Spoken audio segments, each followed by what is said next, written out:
Y tengo el gusto de saludar, de recibir en este estudio a Ricardo Monreal, coordinador de Morena en el Senado, presidente de la Junta de Coordinación Política y colaborador de este espacio. ¿Qué tal, Pedro? Buenas noches a todo el auditorio, a todo el televidente. Me da gusto estar aquí de nuevo en tu estudio.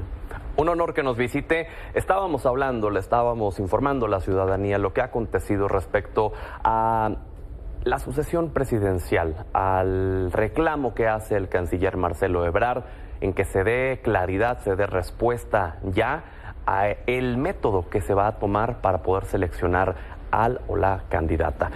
¿Qué opina usted, coordinador? Que le asiste la razón al canciller y que es conveniente que se fijen reglas para evitar este tipo de conflictos internos entre aspirantes y equipos de los aspirantes.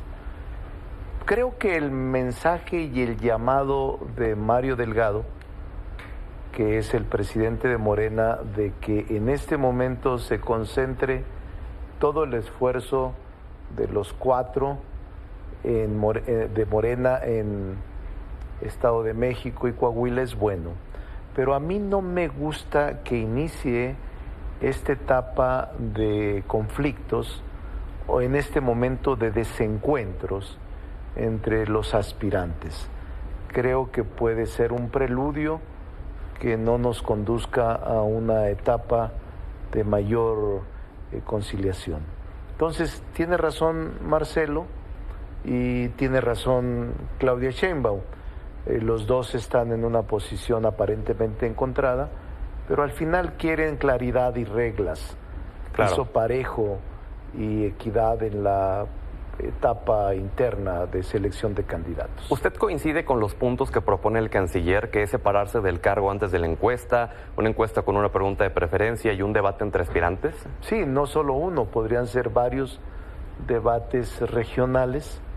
Me gusta la propuesta y creo que eso lo podemos desarrollar una vez pasado el proceso del Estado de México y de Coahuila. Creo que es bueno aceptar una encuesta con una sola pregunta, una encuesta que surja del exterior, no dentro del partido, aunque también se genera una especie de solución de un acuerdo político, sí, no solo encuesta, precedido a la encuesta, pudiera procurarse un consenso, un acuerdo político para que esto no tenga final abrupto o que no genere ruptura o deserción de alguno de los aspirantes. Creo que sería bueno. Justamente hace unos minutos el presidente de Morena, Mario Delgado, en entrevista con mi compañera Azucena Oresti, le confirmó esto, que se está viendo y hay la posibilidad real en que no se llegue ni siquiera a la encuesta, que haya acuerdos y que el límite para poder tener candidato es en el mes de noviembre. Entonces, coordinador, de aquí a noviembre, ¿será temporada de acuerdos? Sí, yo creo que 3 o 4 meses, el tercer mes, estoy hablando de agosto, podría lanzarse la convocatoria, esa es mi posición. Octubre y noviembre un debate interno, promoción interna, y en noviembre la selección de candidato para que en diciembre ya hubiese el abanderado de Morena en la contienda presidencial. Abanderado o abanderada, según sea el caso. En esta temporada de acuerdos, ¿cuál podría ser un buen acuerdo para usted? Yo voy a participar porque mi definición política es desde enero dentro de Morena, no fuera de Morena, y estoy muy claro que necesitamos fortalecer nuestra opción política, no alejarnos de la sociedad, cumplir lo que ofrecimos y estos errores y desaciertos que como partido hemos tenido, tratar de enmendarlos, de resolverlos y de atenuarlos para que la ciudadanía no desconfíe de nuestra posición y de nuestra postura y propuesta política electoral. Usted sabe que uno es muy terco y uno pregunta siempre lo que trae en la mente. ¿La Ciudad de México sería un buen acuerdo para usted? La Ciudad de México siempre es un gran escenario. Yo vivo aquí desde los 80, en el 82 llegué, Luego me regresé a Zacatecas, fui gobernador, diputado federal, senador, gobernador. Y luego me regresé a la Ciudad de México, fui alcalde de la Cuauhtémoc. Y mi vida está, la mitad de mi vida está en la Ciudad de México. A mí la gente de la Ciudad de México me ha tratado muy bien. Yo he dicho que mi segunda casa, yo nací en Zacatecas y me siento muy orgulloso de ello, pero la Ciudad de México es una casa que adoro y que ha sido siempre mi hogar en los últimos 30 años.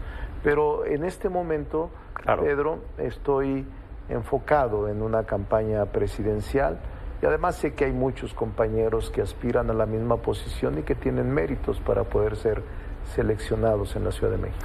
Háblenos del momento político que está viviendo al interior del Senado con la coordinación de la bancada de Morena como presidente de la Junta de Coordinación Política. Complicado, Pedro, no oculto mi posición, porque el martes, días antes de terminarse el periodo de sesiones, había insistido en que nombráramos al comisionado del INAI, al menos uno, para que funcionara.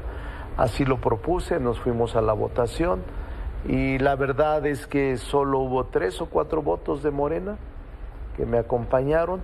El resto de compañeros decidió en libertad, no reclamo, no apoyar la propuesta del INAI.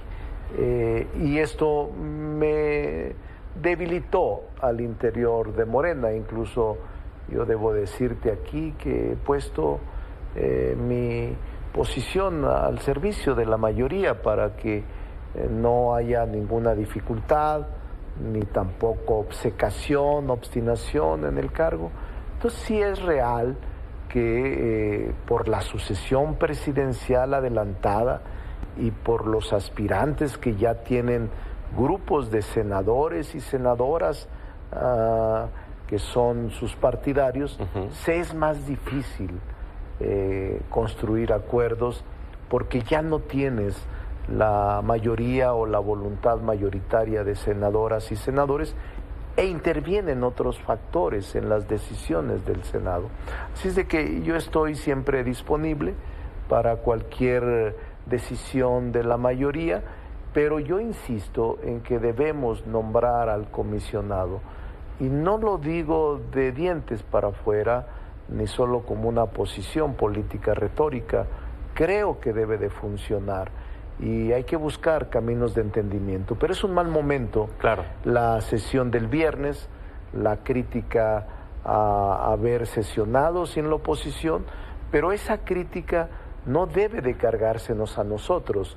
Esa crítica de haber sesionado solo 4 fuerzas políticas, PES, PT, Verde y Morena, no es responsabilidad nuestra porque todos estaban convocados. Claro, ya ellos decidieron no asistir. Ellos decidieron como estrategia no asistir, claro, y nosotros llevamos a cabo la sesión de las reformas que estaban pendientes de aprobarse en el Senado de la República. Me llama la atención lo que comenta, que puso a disposición de la voluntad de su bancada su permanencia como coordinador. ¿Quién va a decidir que usted siga o no siga? ¿Cuándo se va a definir? ¿Qué pasa con esa decisión? ¿Qué va a pasar? La mayoría, en el momento en que nos reunamos, la mayoría decide. Nosotros por mayoría decidimos todo en el grupo parlamentario. Y lo hice desde antes de la crisis. Y siempre lo he hecho, Pedro. No es que este acontecimiento haya acelerado y provocado el que lo haya hecho. Desde el primer día que fui designado como coordinador, mi ofrecimiento era el ser revisado constantemente en mi conducta y en mi acción, y sigue firme mi posición de no estar aferrado a una posición política en la que ya no tengas la confianza o que no tengas resultados frente a lo que se espera de ti. Soy así, un hombre muy práctico y soy un hombre muy honesto en el sentido de si sirves y si contribuyes a generar condiciones propicias para el país, ahí debes de estar. Y si ya no lo estás, también claro, debes de buscar otros horizontes. Me gustaría terminar la entrevista con el político y hablar con el maestro de la Facultad de Derecho de la UNAM, si es posible. Sí, cómo no. Y me gustaría preguntarle y que su respuesta fuera no hacia mí, sino como si fuera hacia los alumnos de su salón de clases. ¿Se cometieron ilegalidades ese Viernes Negro? No, lo digo con toda seriedad, no, porque todos los procedimientos se cumplieron, todos sin excepción. Cuando se reinstaló la sesión después de tomarse desde el miércoles, jueves y viernes, todos los coordinadores, todos sin excepción, Pedro, lo digo con honor, todos sabían que íbamos a cambiar la sede, porque de haberlo hecho en la torre de comisiones en el piso 14, hubiera habido fricciones, roces y enfrentamientos entre senadores y senadoras. Y ellos sabían que a las 5 de la tarde, cuando cumpliéramos el quórum, se iba a convocar a una sesión ordinaria, a concluir la sesión en una sede alterna. Se cumplieron todos los procesos. Ellos estaban invitados, toda la oposición. No estábamos rodeados de tanquetas, soldados, policías, como sí estuvieron cuando nosotros fuimos opositores. Cuando nosotros fuimos opositores, nunca dejamos de ir a las sedes alternas, a defender nuestra causa, a votar en contra y argumentar las atrocidades que estaban cometiendo. Nunca los dejamos solos, nunca nos rendimos, y por esa razón ahora tenemos que decirlo con toda seriedad. Es una táctica de ellos, es una estrategia de ellos, y yo no los insulto ni los descalifico. La tomaron, claro, y ahí está la consecuencia. Si hubieran ido, Pedro, quizás algunas de las reformas no se hubieran aprobado. Que incluso usted votó en contra de algunas. Yo voté en contra de reformas. varias, incluyendo la financiera rural y la de CONACYT. Voté con mi libertad y mi autonomía porque creía que no era conveniente hacerlo, dado que había un compromiso de escuchar a los científicos. Claro. Y yo no podía faltar, aunque yo no hice el compromiso, sino lo hicieron en Cámara de Diputados, no me pareció esa reforma, y esa es una que pudo haber no pasado en el Pleno si está toda la oposición completa. Coordinador, qué gusto tenerlo en el estudio, le agradezco por darse el tiempo de estar aquí. Muchas gracias, Pedro, un saludo afectuoso a todo el auditorio. Buenas noches.